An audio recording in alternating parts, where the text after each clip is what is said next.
Padre, te adoramos y te damos gracias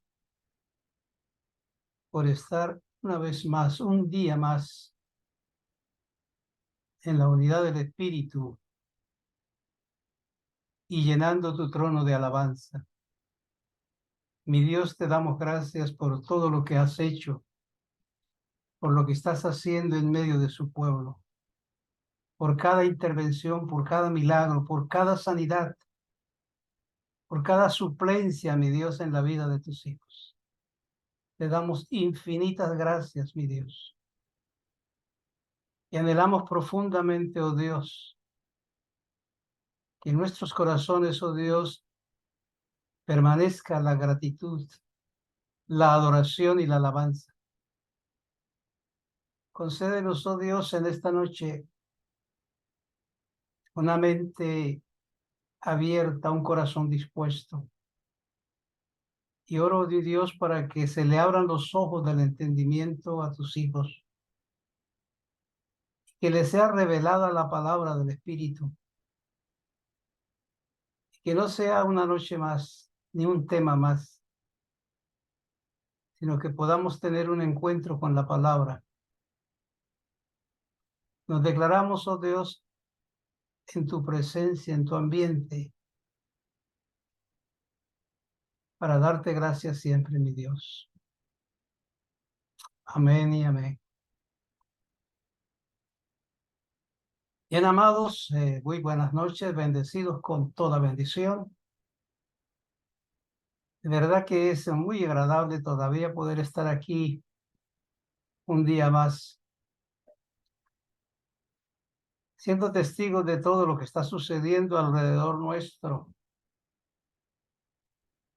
y viendo que es el final de el cumplimiento de la palabra profética,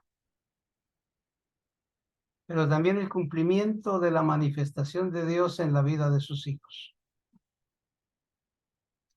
Estamos en un tiempo, por decirlo así, para el mundo muy difícil en todos los aspectos. Y para la iglesia, por supuesto, es un tiempo para vivirlo por fe. Si no se vive por fe, la turbulencia de este mundo puede envolver a las personas y ponerlos en desesperación y angustia. Pero vivimos por fe. Tenemos que aprender a vivir por fe. De hecho, lo que pasa es que nos acostumbramos por tantos años a hacer las cosas y vivir la vida por nuestro propio esfuerzo, por nuestros recursos, que cuando venimos a el mundo de la fe, la vida de la fe, para algunos es muy difícil vivirla. Y entonces trata de ejercer fe a minutos, a momentos. Quiere llenarse de fe en ciertos momentos difíciles de su vida. Pero la realidad es que Dios nos trajo a un mundo de fe para vivir por la fe continuamente. Todas las cosas hacerlas en fe, hablar por la fe, decidir por fe, pensar hacia el futuro por fe. Todas las cosas tienen que ser por fe porque somos un pueblo de fe, hijos en linaje de un hombre de fe. Y la fe vino a morar en nuestras vidas para que seamos personas de fe. Así que tenemos que entrar en conciencia de que hay que vivir por la fe.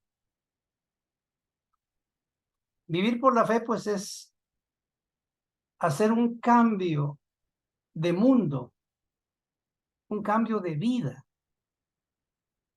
Que no podemos seguir haciendo las mismas cosas, añadiéndole fe para que las cosas salgan bien. Tampoco podemos seguir enfocándonos en lo que nosotros veníamos enfocados, en el mismo estilo de vida, y agregarle fe para que las cosas salgan bien. La fe no es una añadidura. La fe es algo que viene a reemplazar totalmente todo estilo y forma de vida. Y hasta que la fe no desbanque todo lo demás, no podemos decir que estamos viviendo por fe. Y vivir por fe, pues es una gloria. Es lo mejor que puede pasarle a un hijo de Dios, de entrar a vivir por fe. No que tenga fe a ratos, sino que viva por la fe. El misterio de estas cosas es grande.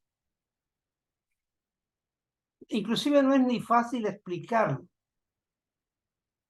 Es algo que se entiende por el espíritu, pero que no es fácil acomodarlo en la mente natural.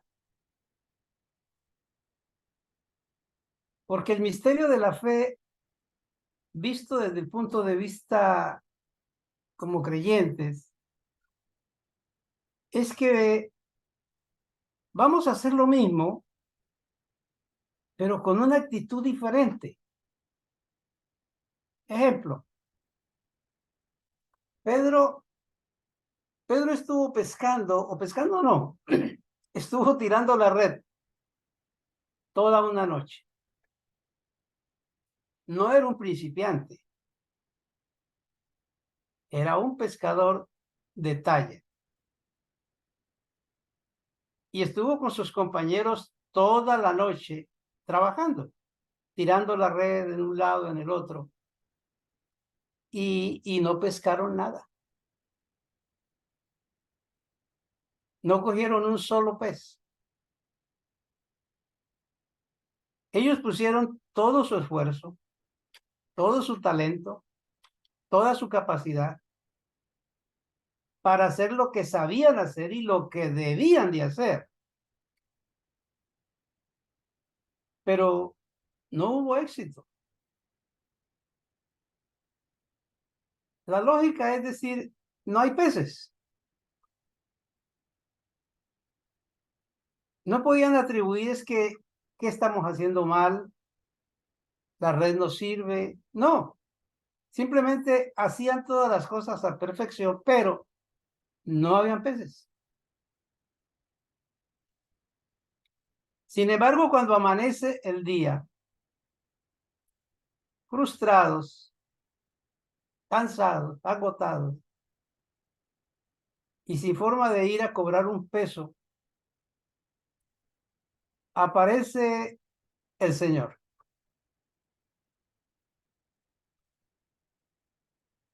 Y le dice en la conversación con ellos, pues Pedro manifiesta que no hay nada que hacer. Pescaron toda una noche, pero que les fue mal. Y en medio de todo eso, el Señor le dice, Pedro, tira la red. Maestro, toda la noche estuvimos tirando la red y no pescamos nada. Pero en tu nombre la voy a echar. Estaba investigando eso, en tu nombre la voy a echar. Y el raciocinio natural de esa palabra es que todo el contexto es, voy a obedecerle. Voy a hacer como él dice. Voy a probarle que no hay peces, pero lo voy a hacer en obediencia para que él se dé cuenta de las cosas. Ahí no había fe en Pedro, pero había obediencia. Y la red se llena. Y la incredulidad se cae, la duda se cae. Y transforma la vida, el concepto, transforma el estilo de vida de Pedro, es cambiado en esa hora, analizando que donde no hay, no importa, cuando Dios dice hay. Lo importante es la obediencia a una palabra que escuche de Dios.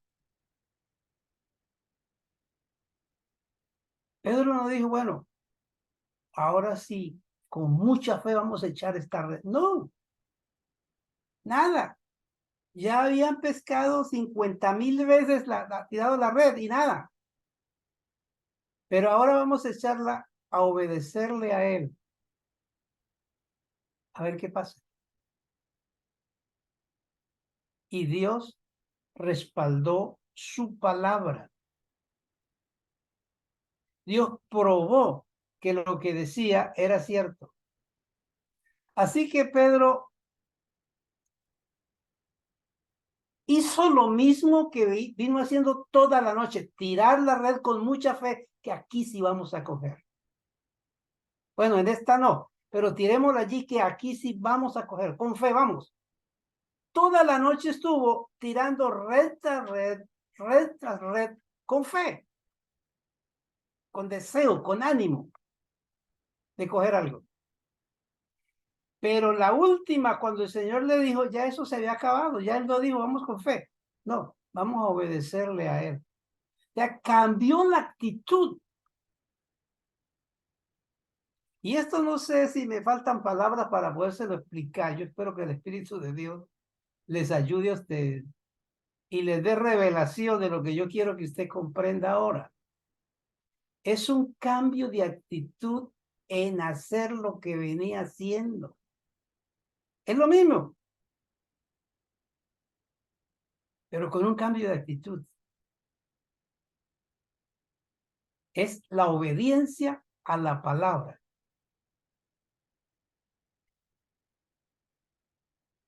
Dios respaldó su palabra, premió la obediencia y Pedro fue sorprendido.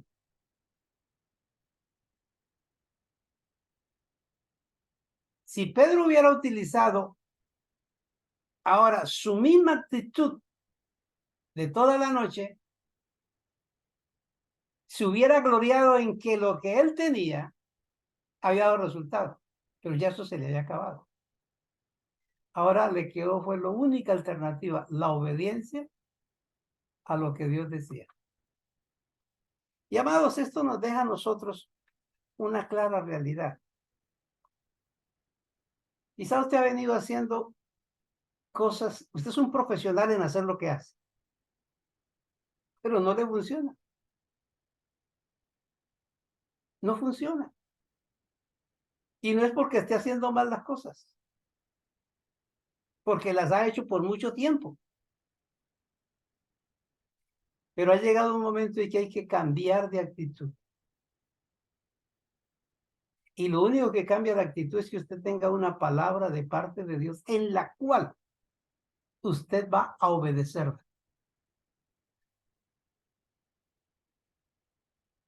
Y vuelvo a decir una cosa que voy a insistir mucho en esto porque esto tiene que cambiar la vida de todos ustedes como Dios me la cambió a mí.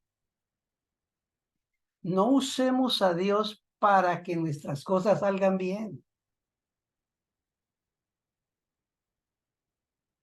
No tratemos de buscar a Dios para que las cosas nos prosperen.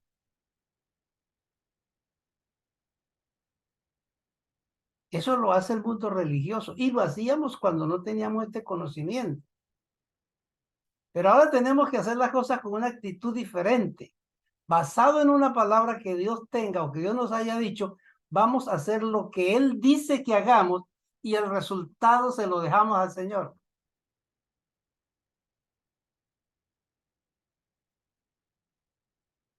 Ciertamente para que esto resulte hay que tener una relación con Dios. Llegar a un momento cuando la relación con Dios sea una necesidad. Así como en las noches cuando usted a veces se pega un sueño que se tomó 3 litros de agua o 3 litros de limonada. Ese fue el sueño que usted estaba con y cuando se despertó tenía la lengua seca. Es tanta la necesidad que usted se levanta, no importa el sueño que tenga, se levanta a beber agua.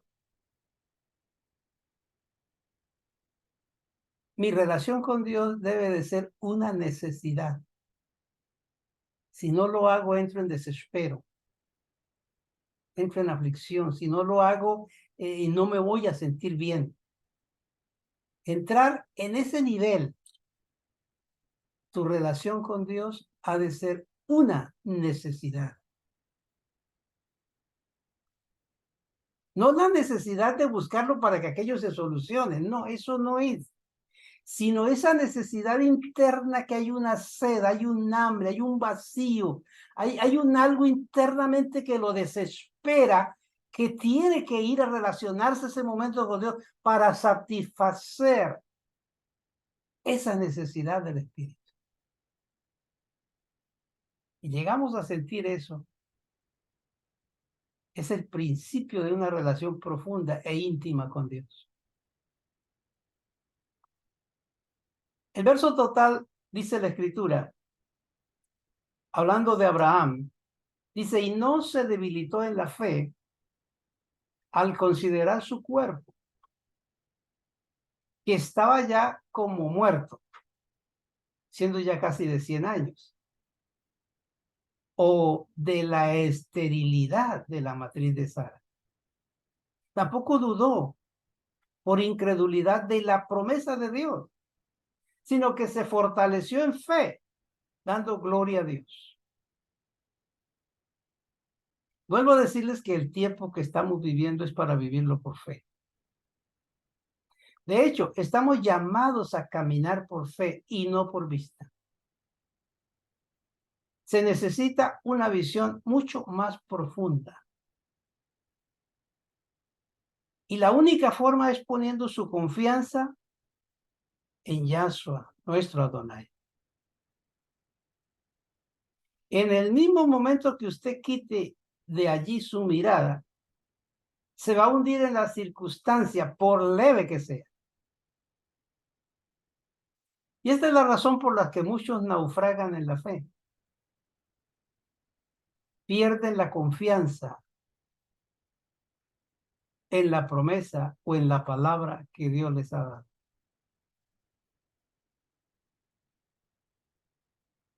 A veces oramos sin tener una base de promesa,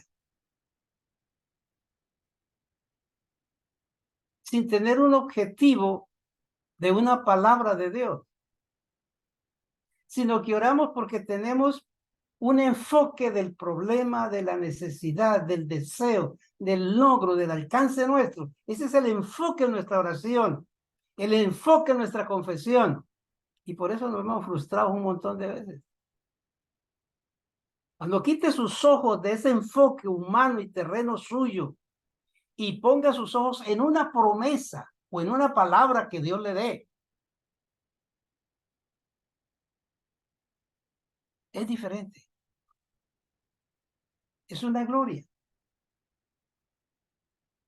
Porque imagínense si empezamos a depender de nuestra capacidad. Ejemplo, imagínense a Abraham mirándose a sí mismo,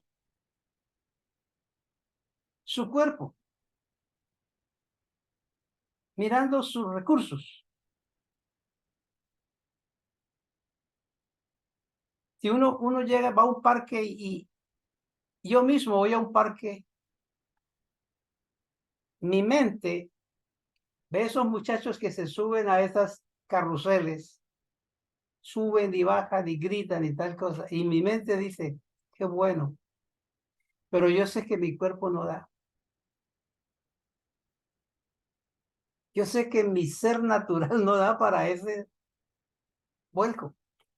No tengo los recursos, no tengo la capacidad. No, yo sé. Entonces, si alguien me pregunta, usted se subiría con mucho gusto, pero no puedo. Mi cuerpo no da.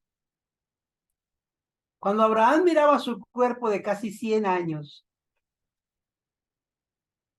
y pensar en un hijo, en una prole, una descendencia, terrible.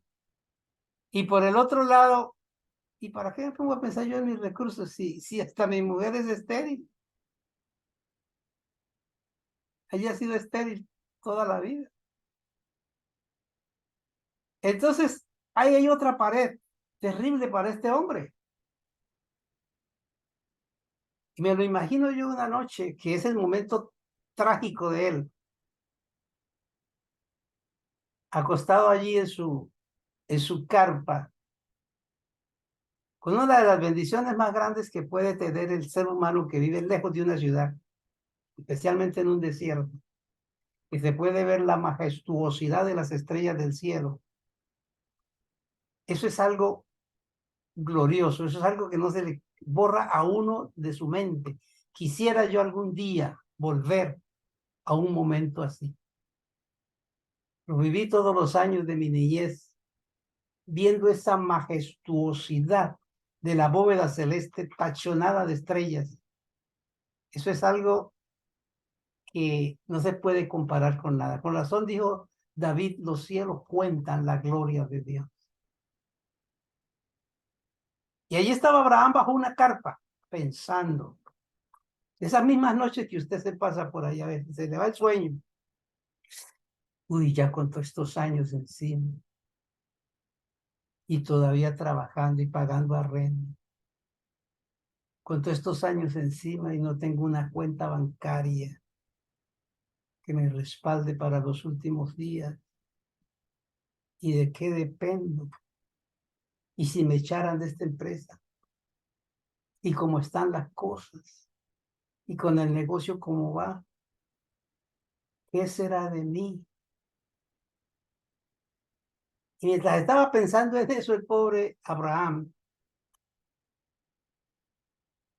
Dios llama a Abraham y le dice a Abraham, sal de tu carpa. Pero era un hombre que estaba acostumbrado a oír la voz de Dios y la conocía.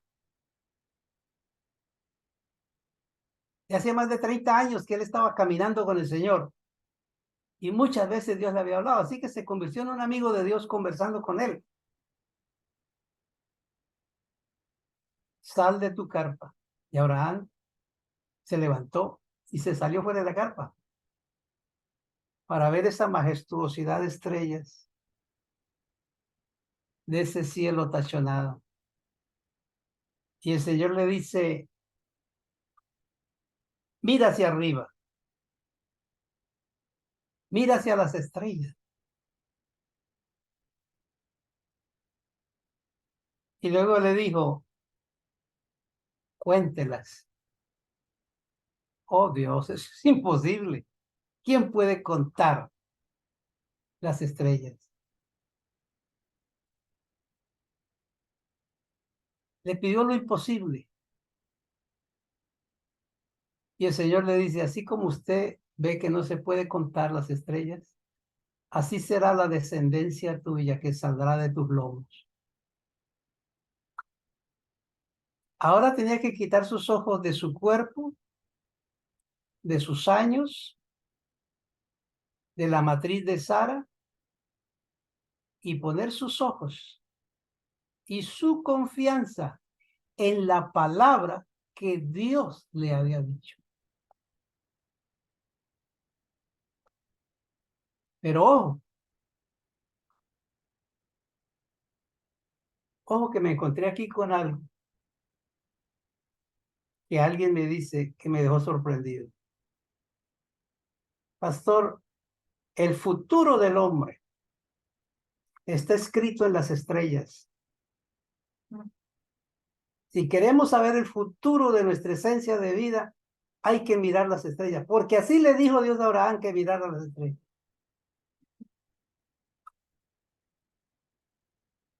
Eso es lo que dice la nueva era. Y sabe que tristemente hay muchos creyentes que tienen libros de interpretación de sueños.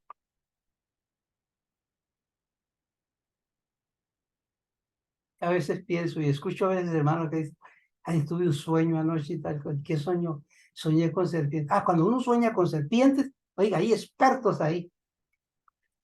Todavía hay creyentes que traen ese mundo pervertido de allá para interpretarle los sueños a los hermanos en la iglesia. Eso es diabólico. O consultan con el horóscopo. Y ojo, no es que esos libros, porque voy a decirle otro misterio aquí grande, no es que esos libros en esencia de la razón humana sean mentira, pero son del mundo de la oscuridad, de las tinieblas.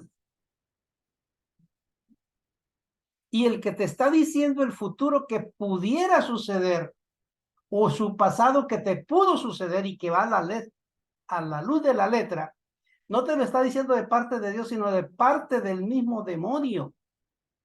Así que tú no puedes formarte la idea de decir, pero es que es la verdad lo que está diciendo, porque usted está probando un hecho diabólico en su vida.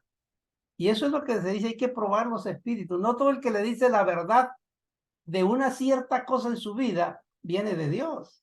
Por eso es que hay tanta profetisa por ahí. Hay que tener cuidado con eso. Por eso hay que caminar en fe y por fe.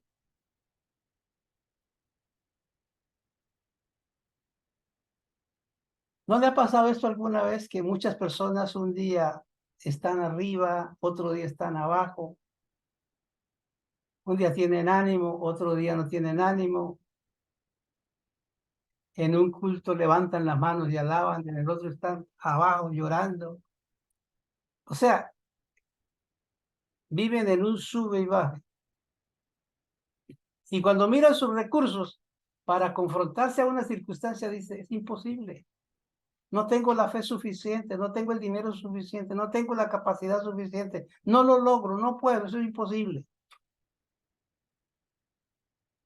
Hermano, tú puedes hacer tal cosa. ¿Y con qué? ¿Y cómo? ¿Y de dónde? Porque siempre estamos mirando nuestros recursos, nuestras fuerzas, nuestras capacidades. Y mientras usted mire sus capacidades, usted siempre va a responder de dónde y cómo y cuándo.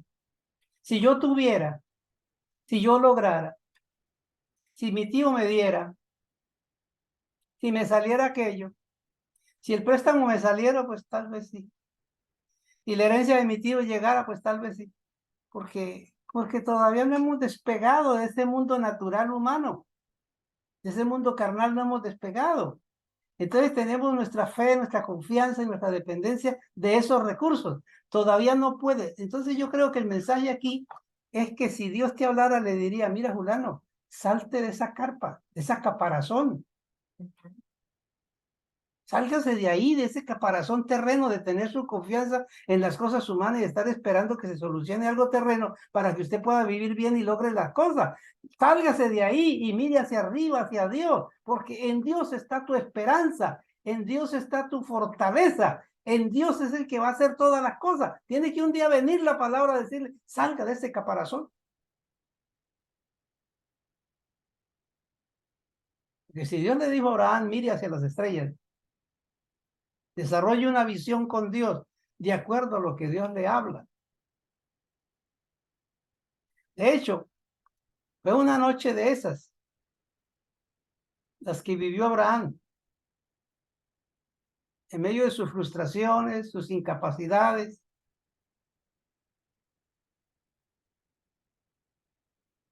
en medio de su conflicto de no tener sueño que se le fue porque estaba pensando en todas estas cosas. Entonces pensaba, ¿para qué tanto trabajo y tanta lucha? Abraham podía decir, ¿para qué logré yo toda esta riqueza si no tengo a quién dejársela?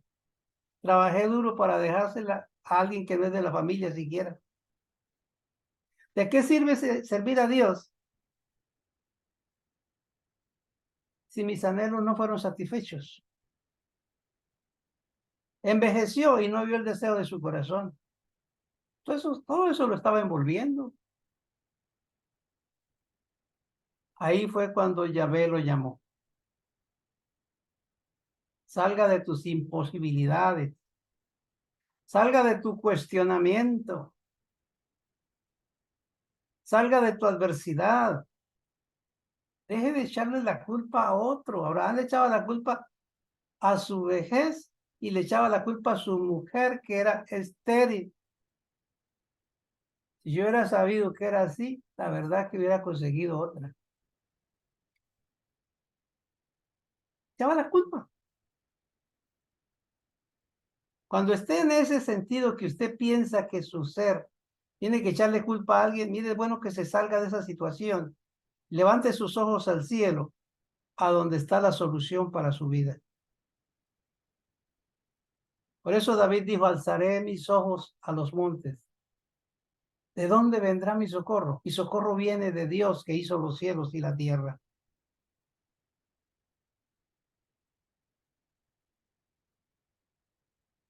David no dijo, mi socorro viene, es que tengo 12 hijos. Y esos 12 hijos comienzan a trabajar y yo puedo descansar tranquilamente. ¿No? Tengo suficiente dinero allá en el arca. Hay mucho oro y mucha plata.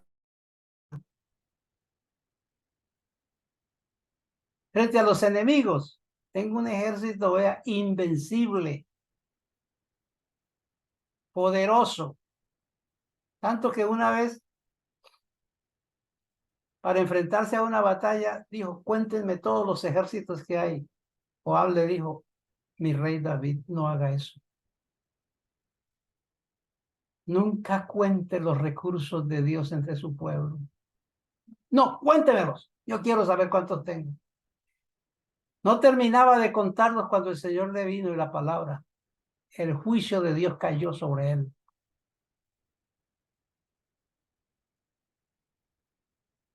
No trate de contar cuánto dinero tienes en el banco para estar tranquilo. Ay, ahora sí. Qué bueno. Se murió mi papá y me quedó una buena herencia, la casa y me quedó el carro y me quedó aquello. Ahora sí puedo yo descansar. No necesito más. Maldito el que confía en el hombre y en las cosas humanas. Si estás cayendo en un estado de eso, Dios te libre, salga de allí. Tu confianza no es lo que tienes alrededor, no es lo que te deja nadie. Tu confianza es el Señor.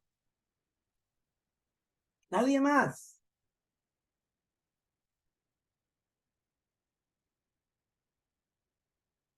Amados, esto es bueno nosotros pensarlo con claridad, porque estamos para vivir por fe y vivir en victoria. Y entonces Abraham se fortaleció en fe al ver la grandeza de Dios. Estaba mirando esta tarde un programa, me encanta verlo,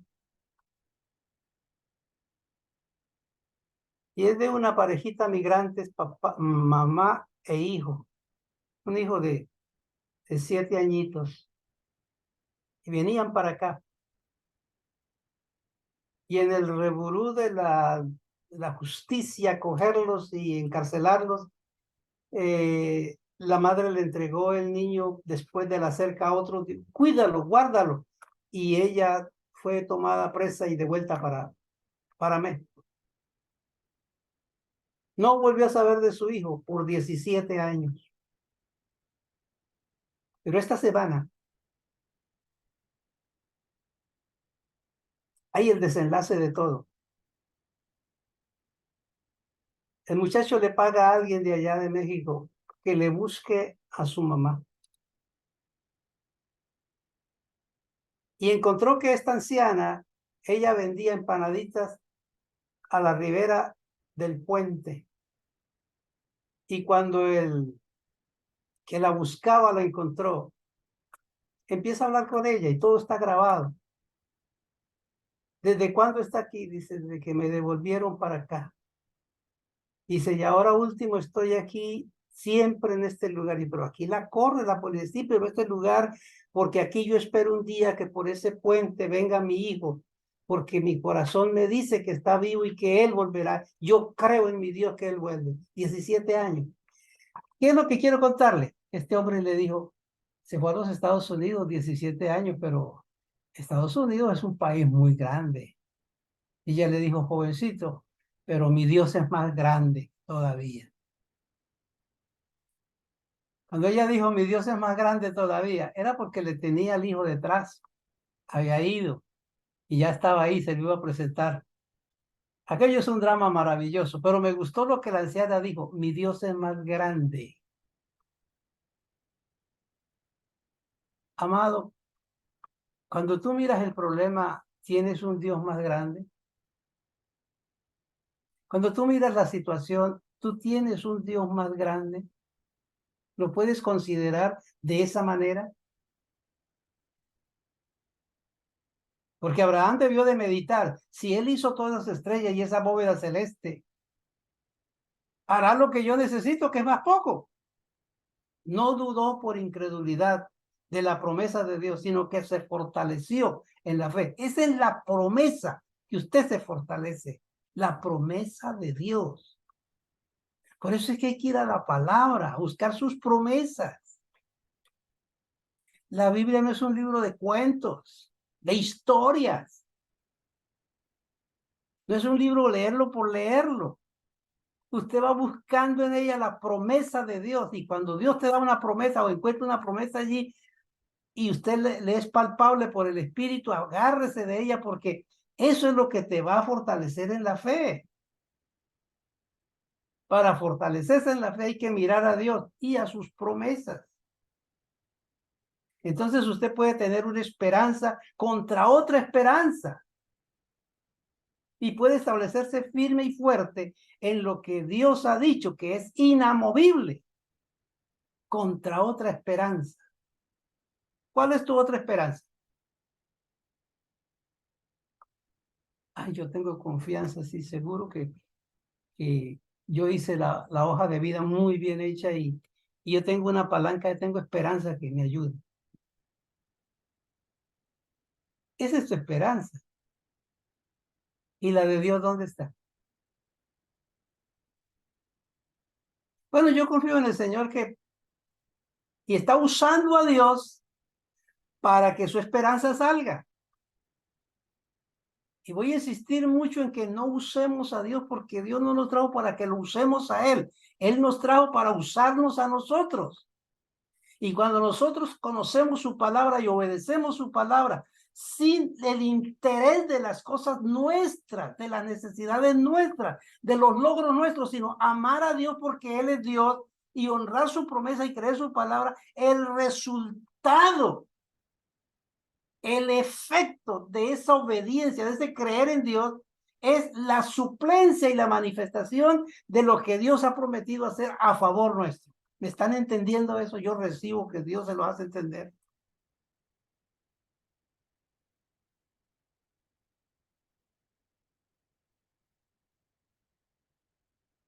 ¿Qué es mi oración? Señor, yo te ruego, estoy sin trabajo, ayúdame, Dios mío, que me salga este empleo.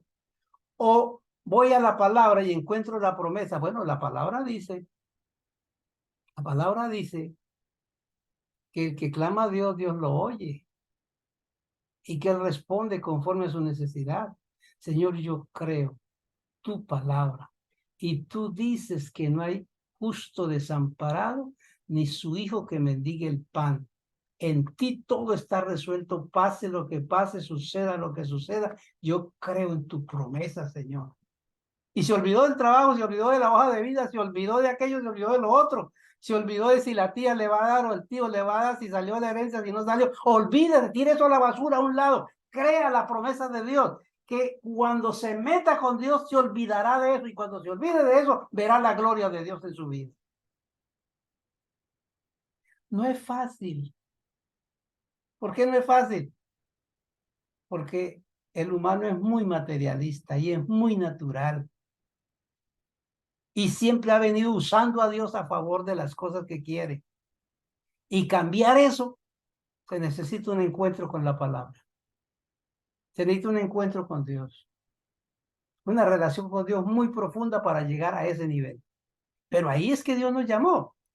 Por eso es que dice la palabra allá en Efesios. No, no se enoje conmigo, no se moleste conmigo, porque ya debes de leer allá en Efesios 4 que dice que nosotros fuimos puestos para perfeccionar a los santos y llevarlos al conocimiento del Hijo de Dios, a un varón perfecto, a la estatura de la plenitud de Yahshua.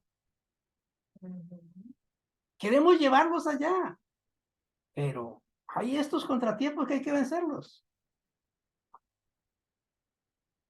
Entonces puede tener esperanza contra otra esperanza y puede establecerse firme en la fe. ¿Cuál es esa otra esperanza? ¿Que el gobierno cambie? No. ¿Que salga a su retiro? No. ¿Que aparezca un mejor empleo? No. ¿Cuál es tu esperanza? Que Dios cumpla su palabra, que Dios confirme su promesa. Esa es su esperanza. Si el Señor dijo, tiren la red, vamos a tirarla. Pero no hay peces. ¿Qué importa que no hayan peces? Él dijo, tírela, tírela. Si el Señor dice, repartan los panes y los peces, vamos a repartirlos. No piensen lo poquito que hay, repártalo. Pero los discípulos dijeron, pero son 5,000 más o menos lo que habemos. Imagínense 2 peces y 5 panes, maestro. Entonces, ¿cuántos creyentes? Y déjeme decirle, yo sé que algunos de ustedes han tenido un momento cuando han dicho, mete la mano al bolsillo y encuentran unos pesos y dice, ¿y esto para qué sirve esta semana? Si con esto que voy a hacer yo, no me alcanza, no lo logro. Y con aquello, y hay que pagar la luz, y hay que pagar, mire lo que tengo. ¿Cuántos creyentes mantienen en ese vaivén de cosas?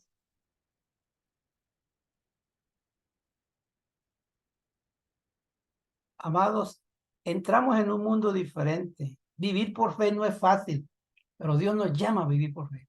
Y cuando empecemos a vivir por fe, en su palabra, en su promesa, Dios va a respaldar su palabra porque Él nunca se avergüenza de su palabra. Siempre la ha purificado, siempre la ha perfeccionado, siempre la ha respaldado y está a punto de glorificarle en nuestra vida cuando la creamos y la obedezcamos ahí. Ahí es donde se va a movilizar lo sobrenatural. Cuando usted vea las promesas y te muevas en obedecer la promesa. Ahí es donde usted tiene que decidir en quién va a confiar, qué es lo que usted va a considerar.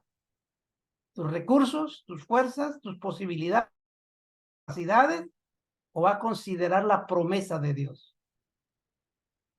Porque usted no puede decir, Señor, tengo mucha fe y creo que tú vas a hacer que me salga la herencia, que me llegue el empleo, que me gane la lotería, que yo tengo mucha confianza, Señor, que, oiga, no use a Dios para eso. Dios no quiere que hagas así, tienes que madurar. Así no funciona la fe y la confianza. Tu confianza es que sin eso, Dios es poderoso para sostenerte, suplirte, sustentarte y bendecirte. ¿O creen ustedes que el Dios que fue capaz de sostener a Israel cuando se acabó el trigo, se acabaron los higos, se acabó el agua y no tenían recursos de ninguna índole y metidos en un desierto donde no se podía sembrar ni cosechar, ni habían ríos cerca ni nada de eso? Ese Dios que se metió llevando a Israel a semejante lugar escabroso, donde la mente natural cree que alguien se muere y fue capaz de sostenerlo 40 años, ¿no es el mismo Dios que está contigo en tu casa, en tu barbecho, en tu oficina? ¿No es el mismo Dios? ¿O creen ustedes que el poder que Dios tenía allá no es el poder que tiene ahora aquí con nosotros? Cuando conquistemos nuestra mente a creer a Dios, vamos a ver que el mismo Dios que estuvo allá en el desierto está con nosotros ahora.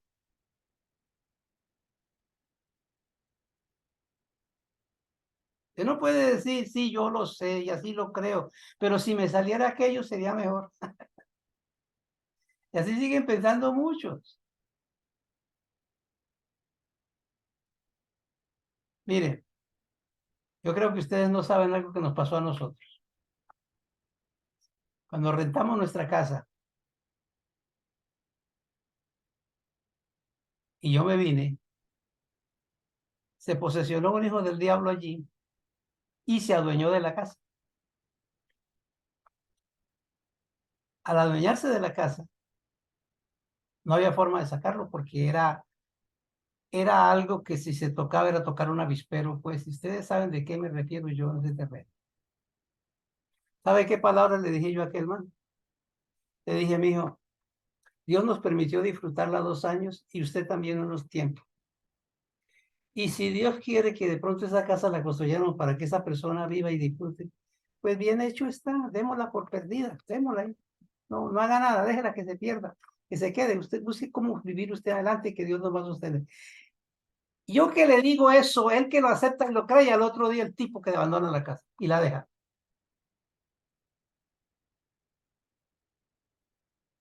Cuando yo le digo a usted ciertas cosas es porque yo he vivido esta palabra, estoy viviendo estas promesas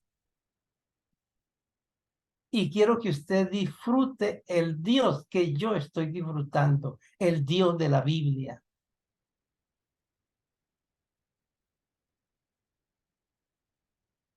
El que es agradecido tiene la bendición. La pregunta es, ¿eres capaz de dejar a un lado esa otra esperanza para que surja la esperanza de Dios? Adora y glorifique y honre a Dios en medio de las circunstancias, en medio de la necesidad, en medio del imposible. Cuando usted hace eso, está diciendo por anticipado que lo que Dios le dijo que venía, viene. Por eso es que hay un verso claro de Abraham que dice, y llamó las cosas que no eran como si fueran. Miren la confesión de Elías. Oró 3 veces para que viniera lluvia. Lloró la primera vez y nada. Le digo al muchacho porque él creía que Dios le había oído. Asómate y mira hacia el mar a ver qué hay.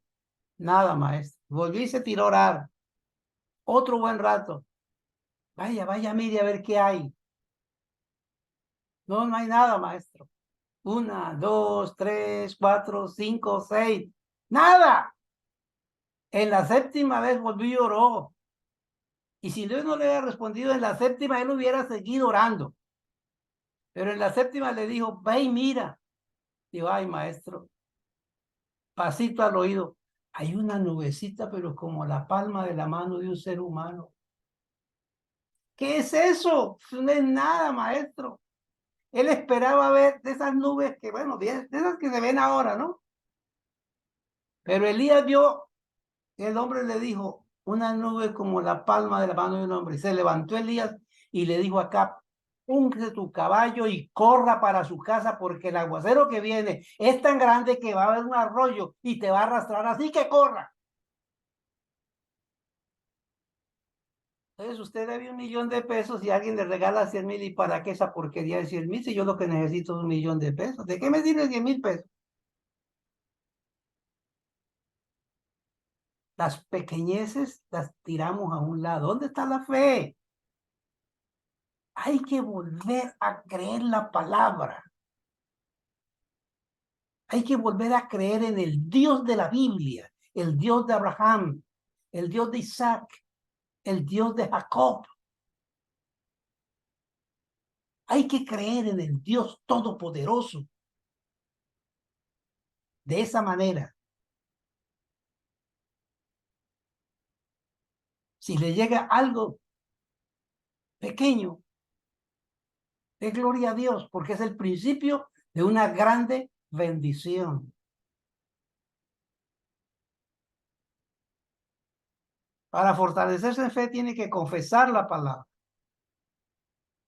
a diario, porque La ley de la confesión no funciona cuando usted va y viene en dos creencias.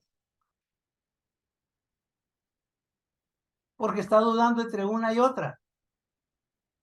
Un día mira las estrellas y otro día mira su cuerpo.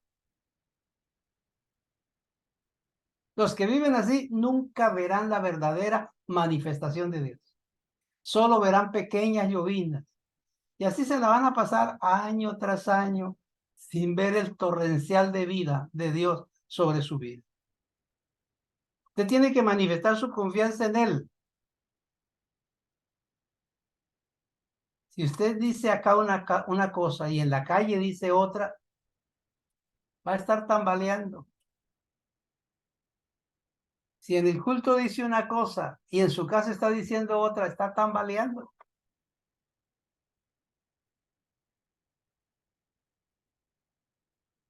Tiene que mantener el idioma del reino. El idioma del reino, completamente.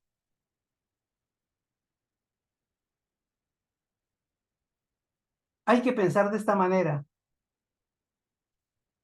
Tiene que convencerse a sí mismo con Dios, con la palabra, con el Espíritu Santo. Tiene que ir confesando las cosas correctas y adaptando su vida a la palabra. Adaptando su vida a la palabra. No adaptando la palabra a usted. Es usted a la palabra. Muchos no se adaptan al plan de Dios. Siempre se quejan a diario. Y por eso siempre viven en necesidad. Están comiendo el maná y están pensando, y cuando teníamos las ollas de comida allá en Egipto, el pescado, la carne. Cuando yo tenía mi negocio, cuando yo tenía mi empleo, cuando yo tenía mi hijo que me daba, cuando yo tenía mi esposo, cuando yo tenía mi dinero. Y entonces, ¿cuándo tienes a Dios? Dios vino a reemplazar tu negocio, tu hijo, tu esposo, tu dinero, tu cuenta, tu empleo. Dios vino a reemplazar todo para llenar tu vida y ser Él tu sustentador. Ser tu Dios único, real y verdadero. Cuando aprenda a mirar a Dios y sus promesas, tu vida será otra. Tu hogar será otro. Tus finanzas serán otras. Pero aprenda a sacar tus ojos de lo humano, de lo terreno, de lo natural, del dinero, como la única esperanza que tenga en este mundo. Ven a la presencia de Dios, ya sea a la oración, a la reunión, al culto, con las manos llenas de alabanza, de gratitud, de adoración, de esperanza, de fe y de amor. Pero no venga a cambiar alabanzas, no venga a cambiar adoración, no venga a cambiar coritos por mercado, por dinero. Y yo voy y le canto al Señor 10 alabanzas bien buenas. Cuando yo regrese a casa tengo 1.000.000 de pesos en casa. O se me soluciona el problema. Porque es que no trate de hacer lo que hizo Jacob, tratar de negociar con Dios. Con Dios no se negocia, a Dios se le da. Sin interés de recibir. Pero yo sé que hay una recompensa. Ahí está la ley de la reciprocidad. Este es un reino de leyes. Y Dios cumple sus leyes. Manifieste lo feliz que eres por poder estar en su presencia, de poderle adorar y de poderle alabar. No hay pueblos en la tierra que tenga tanto privilegio y tanta gloria que como la tienes tú, como la tengo yo, de estar en la presencia del Señor y llenar su trono de alabanza. Se nos concedió un privilegio, un derecho, una gloria, llenar el trono de Dios con nuestra alabanza, con nuestra gratitud, con nuestra adoración, con nuestro gozo y con nuestra alegría. No desperdiciemos ese tiempo. Entonces usted se fortalecerá en la fe y ya no le será difícil decidir entre una cosa y otra, porque su fe lo hará escoger lo correcto y decidir lo correcto. Estamos aquí para creerle a Dios. y cambiar el mundo natural por el mundo espiritual. Cambiar nuestra actitud, aunque hagamos lo mismo, pero con la actitud correcta en Dios. Los declaro en Dios bendecidos con toda bendición, en la actitud correcta. Cuando esté angustiado, salga de tu caparazón y mire hacia Dios, que allí está la solución. Bendecidos con toda bendición.